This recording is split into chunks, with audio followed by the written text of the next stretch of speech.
Hi everybody, it's Aluna Michaels, Esoteric Astrologer. How are you doing? I am coming here to tell you about astrological events of February 2014. Okay, let's see, where will we start? Let's just start at the end of January when the planet Venus went direct. It had been retrograde since a little before Christmas. So Venus went direct, and it was right near Pluto when it went direct. So just a few days ago, well, when you're listening to, I'm doing this on the 2nd, there can be intense reconnection about relationships or deep awareness about needs in relationships, maybe being able to talk about balance of power in relationships. You might also have been thinking about money, debt, because Pluto can be about debt, or about how to be a good steward of your energy in a financial way.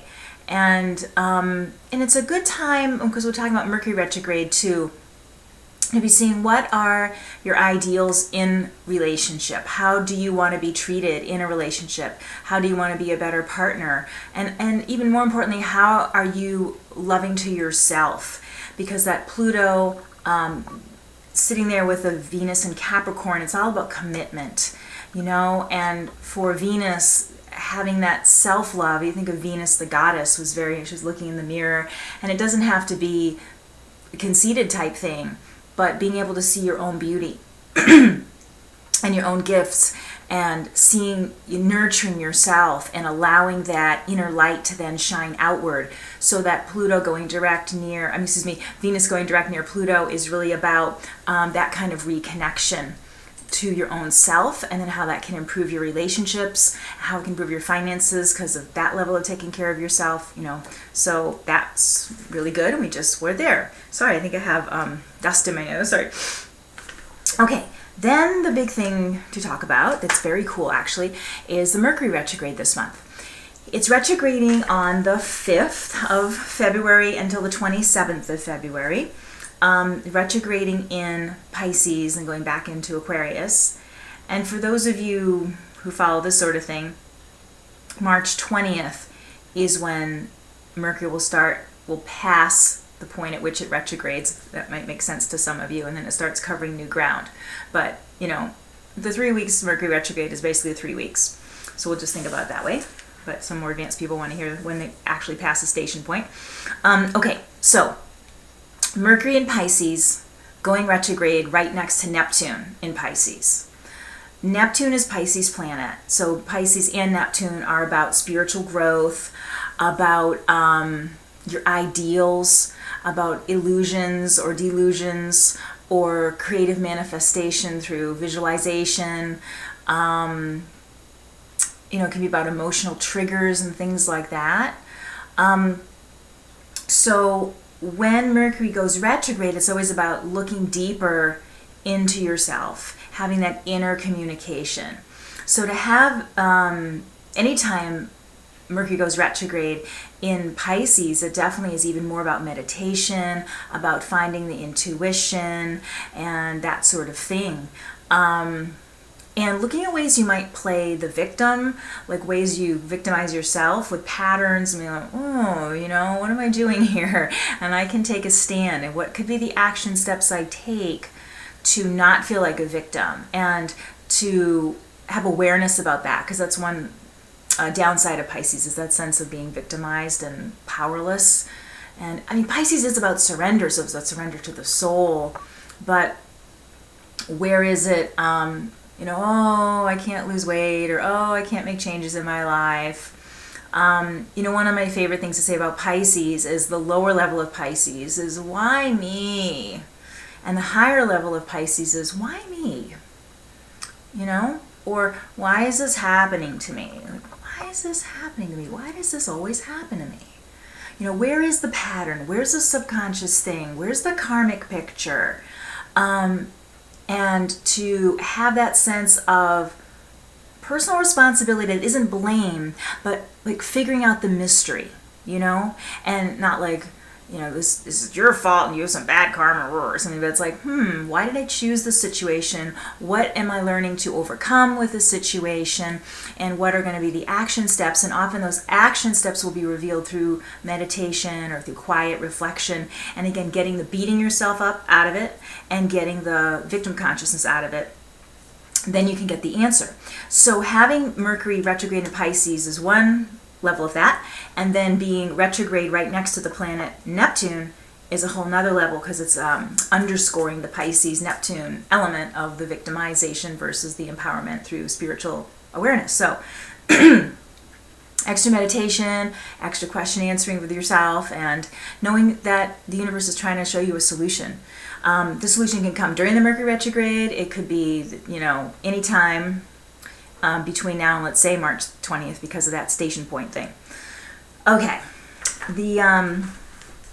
Another thing to talk about, I do want to talk about Valentine's Day, because that's always a thing. But let's first talk about, gosh, excuse me, such a hammer here. Okay. On the, I think I wrote 19th. I scribbled. Let me just check this. I think it's the 19th. Nope. Squaring. Oh, yeah. It is the 19th. Okay.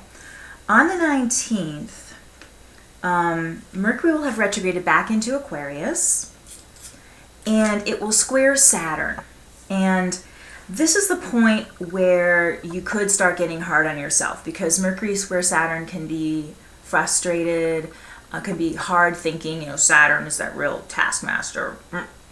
So watching out for being harsh with yourself during this process of self-discovery, being patient with other people. Sometimes also it can be you're bored with your inner work and you abandon it right before, it's a temptation to abandonment right before there's a revelation. So just kind of be aware of that.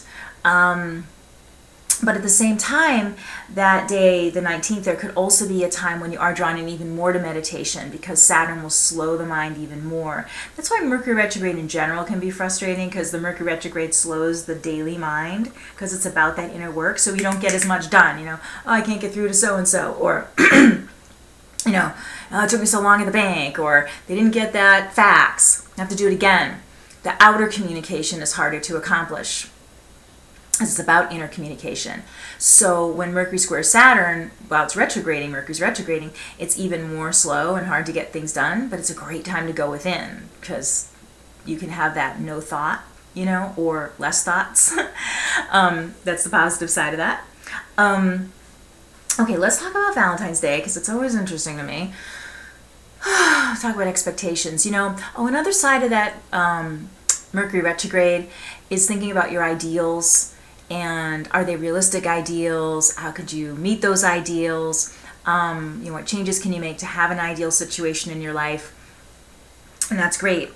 But when we come to Valentine's Day, there's a full moon there. So the sun in Aquarius opposing the moon in Leo.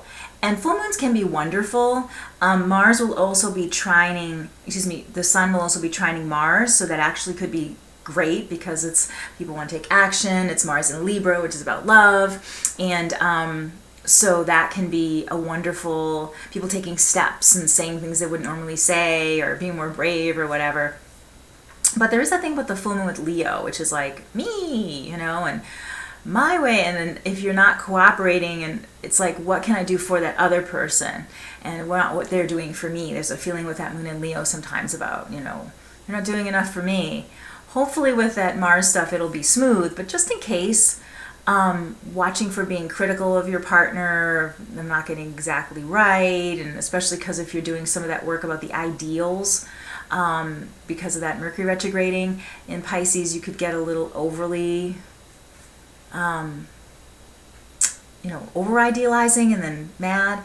And it's like, well, have you told the person what you like, or you want to go out to dinner, or you want to watch a movie, or you expect to, be with him all weekend, whatever. It's like, that's the one downfall here too, with the Mercury retrograde. Are you saying these things? Do you have an understanding? And maybe talking about Valentine's Day even before it happens, like, is even important to somebody else, and be able to tell them it's important to me. I know I'm an Aquarius myself, and I think, ugh, it's a Hallmark holiday, and just try to make you buy a card and stuff, and because my birthday's just a few days before Valentine's Day, I don't care about Valentine's Day, so if I was in a relationship with someone and Valentine's Day was really important, they could think, she doesn't love me. It's like, nah, I just kind of don't find it very important, And it's like, oh, but that person does, so I can do more. So if you're talking to your partner about, it's real important to me that we do something that night or sometime that weekend, and what could we do? And maybe you should plan it and let your expectations go that the other one has to do all of it. It's like, how about I pick the restaurant, you pick the movie, or coming to those compromises. So when you get to that point where it's the full moon, you can reap all that you've worked to do together, and instead of, I'm mad someone didn't read my mind, or do exactly what I want. So again, that one can go either way. So last thing was, in the 22nd, the sun, so we have Mercury retrograde, and then Mercury's back in Aquarius now. The sun now connects with Pisces, and there's the moon is in Sagittarius, so the moon is squaring the sun in Neptune. That just could be a time of some confusion. Again, it's great for meditation, but really needing to be clear with other people, and I'm clear with you. It's a great time to, again, do something for yourself, whether it's a massage or swimming or baths, extra meditation, a little fountain if you have a Zen fountain, things like that. But just kind of go easy on everybody else. People maybe being a little off or something. It's a little surreal that day. So, okay, so that is all I have to tell you. If you're interested in a session, please go to my website, which is alunamichaels.com, and my phone number's there, or you could send me an email. And appreciate you listening, and have a happy February, and really enjoy the Mercury retrograde. Some people say, oh God, Mercury's retrograde again, it's all the time. It's 3 times a year. But it's that time of balancing that inner communication with the outer, and it's an important time. So be patient with the outer, and give extra attention to your inner. Okay, bye.